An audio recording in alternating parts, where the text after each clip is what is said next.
घोड़ा लाइब्रेरी, एक अनोखी सोच, एक अनोखी पहल। 3 महीनों में ही कमाल कर दिखाया घोड़ा लाइब्रेरी। पीएम मोदी ने भी मन की बात में किया इसका जिक्र। नमस्कार दोस्तों, बोले इंडिया के एक और नए वीडियो में आप सबका स्वागत है। मैं हूं मंजर आलम। एक अनोखी लाइब्रेरी जो लोगों का दिल जीत रही है। यह किताबों वाली कोई भव्य पुरानी इमारत और न ही कोई ऑनलाइन लाइब्रेरी है। यह एक ऐसी अनोखी लाइब्रेरी है जो घोड़े की पीठ पर है, इसीलिए इसे घोड़ा लाइब्रेरी का नाम दिया गया है। कब, कहां और कैसे घोड़ा लाइब्रेरी शुरू हुई है, यह अनोखी सोच किसकी है और कैसे उसे हकीकत में बदला गया, कैसे लोग घोड़ा लाइब्रेरी से जुड़ते जा रहे हैं और कैसे दूर दराज गांव में रहने वाले बच्चे जिनके हाथों में स्मार्टफोन तक नहीं है, वो इस लाइब्रेरी के दीवाने होते जा रहे हैं। सब कुछ जानने के लिए इस वीडियो को आप अंत तक जरूर देखिएगा। और अगर अभी तक मेरे चैनल बोले इंडिया को सब्सक्राइब नहीं किए हैं तो फौरन सब्सक्राइब कर लीजिए और लाल बटन जरूर दबाइएगा ताकि मेरे हर आने वाले वीडियो की सूचना सबसे पहले आपको मिल जाए। चलिए बढ़ते हैं आगे। दोस्तों, जैसा कि तस्वीर में आप देख रहे हैं, एक घोड़ा है जिसके पीठ पर किताबें लदी हुई हैं और एक युवक उस घोड़े को लेकर एक गांव से दूसरे गांव तक जाता है जहां सड़कें नहीं जाती। हर गांव में रुकता है और बच्चे अपनी जरूरत या पसंद के अनुसार किताबें पढ़ते हैं और कुछ देर बाद घोड़ा दूसरे गांव की ओर चल पड़ता है। यह घोड़ा लाइब्रेरी ठीक उसी तरह से काम करती है जैसे कि छोटे छोटे शहरों या ग्रामीण इलाकों में मोबाइल लाइब्रेरी काम करती है, जो कि किसी वैन में बनी होती है।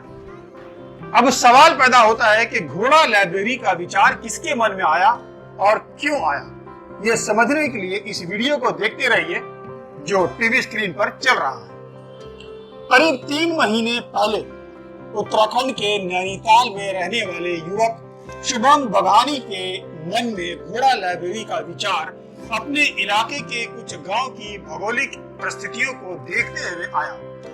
कुछ ऐसे पहाड़ी गांव थे जहां तक सड़कें नहीं जाती, लेकिन इन कठिन क्षेत्रों में घोड़ों से आसानी से बहुत सारे काम लिए जाते हैं। खासकर खाने पीने के सामान इन गांव तक इन घोड़ों द्वारा ही पहुंचाया जाता है, क्योंकि वहां तक सड़कें नहीं जाती थी। बस यही चीज शुभम के दिमाग में घर कर गई और उसने सोचा कि क्यों ना घोड़े के द्वारा ही पढ़ने लिखने के सामग्री भी इन गांव तक पहुंचाया जाए। इस सोच के साथ ही शुभम बघानी के मन में घोड़ा लाइब्रेरी का ये अनोखा और शानदार विचार ने जन्म लिया। अब सवाल यह आता है कि आखिर शुभम बघानी इन गांव तक पढ़ने लिखने के सामग्री क्यों पहुंचाना चाहते थे। दरअसल इसी वर्ष जून के महीने में भारी बारिश और भूस्खलन ने राज्य को लगभग अस्त व्यस्त कर दिया था। उत्तराखंड में स्कूल, कॉलेज, सभी संस्थान लंबे समय तक के लिए बंद हो गए थे।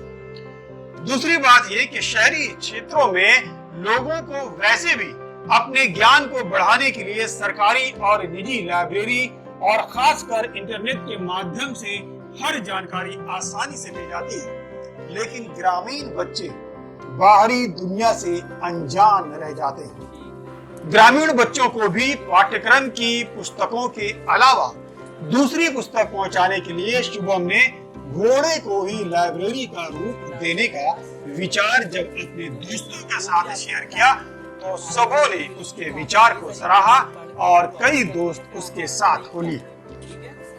अब सबसे बड़ी समस्या ये थी कि घोड़े का बंदोबस्त कैसे किया जाए। जब शुभम ने अपना विचार गांव वालों के साथ शेयर किया तो वो फौरन तैयार हो गए और अपने घोड़े मुफ्त में इस काम के लिए उपलब्ध करवाने लगे। और इस तरह इस वर्ष 12 जून को शुभम ने घोड़ा लाइब्रेरी की बुनियाद डाल दी। 3 महीने के भीतर ही शुभम की घोड़ा लाइब्रेरी की चर्चा हर जगह होने लगी और पीएमओ तक पहुंच गई। फिर प्रधानमंत्री नरेंद्र मोदी ने अपने मन की बात सीरीज के 105वें एपिसोड में शुभम के इस घोड़ा लाइब्रेरी का जिक्र भी किया। घोड़ा लाइब्रेरी में सामान्य ज्ञान, प्रेरक कहानियां और नैतिक शिक्षा संबंधी पुस्तकें होती हैं। शुभम का कहना है कि सरकार की ओर से पाठ्यक्रम की पुस्तकें स्कूलों में मिल जाती हैं। उनका प्रयास बच्चों को साहित्य व नैतिक शिक्षा से जोड़ना है। इन 3 महीनों में 25 से अधिक युवा शुभम के साथ जुड़ चुके हैं, जिनके नाम टीवी स्क्रीन पर चल रहे हैं। और घोड़ा लाइब्रेरी अब तक दर्जनों गांव तक पहुंच चुकी है। हर गांव में उस गांव का रहने वाला कोई ना कोई व्यक्ति अपना घोड़ा मुफ्त में उपलब्ध करवा देता है। हालांकि घोड़ा लाइब्रेरी के माध्यम से इन पहाड़ी गांव में पुस्तकें पहुंचाई तो जा रही हैं, ताकि पहाड़ के बच्चों का बौद्धिक विकास न रुके। लेकिन इस मुहिम में कई चुनौतियां भी सामने आ रही हैं। सबसे बड़ी चुनौती पहाड़ का आपदाग्रस्त होना है। दूसरी चुनौती लाइब्रेरी के महत्व को समुदाय को समझाना, जो कि आसान काम नहीं है। और तीसरी चुनौती किताबों का अभाव है, यानी किताबें अभी बहुत कम संख्या में शुभम के पास है। शुभम और उसके साथी अपने घोड़ा लाइब्रेरी के साथ गांव-गांव जाते हैं, उन बच्चों की पहचान करते हैं जो पढ़ना चाहते हैं और उन्हें 1 सप्ताह के लिए किताबें रखने देते हैं। उसके बाद वे किताबें इकट्ठा करने के लिए अगले सप्ताह फिर गांव का चक्कर लगाते हैं और पुरानी किताबें वापस लेकर नई किताबें दे देते हैं। इस बीच 1 सप्ताह में बच्चों को अक्सर नई नई किताबें पढ़ने को मिल जाती हैं। मैं कुछ किताबें दी पढ़ने के लिए, जैसे सुझालू, लाइटनिंग और ऐसी बहुत सारी कहानियों की किताबें। आज हमारे स्कूल में घोड़ा लाइब्रेरी आई है, उसमें से हमें एक बुक मिली है, उन्हें दिया चकमा। आज हम घर जाके इसे पढ़ेंगे। अभी वर्तमान की परिस्थिति ये है कि बरसात के कारण और आपदा की वजह से उत्तराखंड में अधिकांश क्षेत्र आपदा की मार झेल रहे हैं। इस वजह से विद्यालयों में भी अवकाश करना पड़ा है। प्रधानमंत्री द्वारा मन की बात में घोड़ा लाइब्रेरी का जिक्र किए जाने के बाद शुभम और उनके साथियों का हौसला और भी बुलंद हो गया है और अब वो अपने योजना को पूरे राज्य में फैलाना चाहते हैं।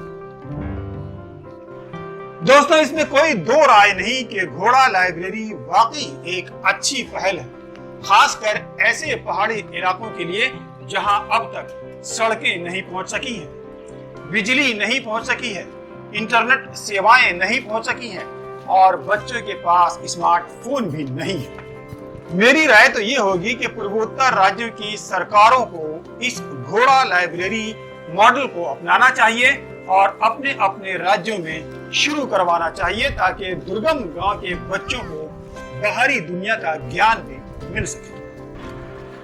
तो ये थी घोड़ा लाइब्रेरी की कहानी। अगर वीडियो पसंद आया हो तो इसे लाइक कीजिए, शेयर कीजिए और चैनल को सब्सक्राइब कर लीजिए। और अगर मेरे चैनल को ज्वाइन करके आप मेरी मदद करना चाहते हैं तो ज्वाइन बटन दबाकर आप चैनल को ज्वाइन भी कर सकते हैं। आपकी छोटी सी मदद चैनल को आगे बढ़ाने में मुझे बड़ा हौसला देता है। दोस्तों, आज की इस वीडियो में इतना ही। अगले वीडियो में फिर मिलेंगे और आपको बताएंगे कि इंडिया क्या बोल रहा है। तब तक के लिए नमस्कार।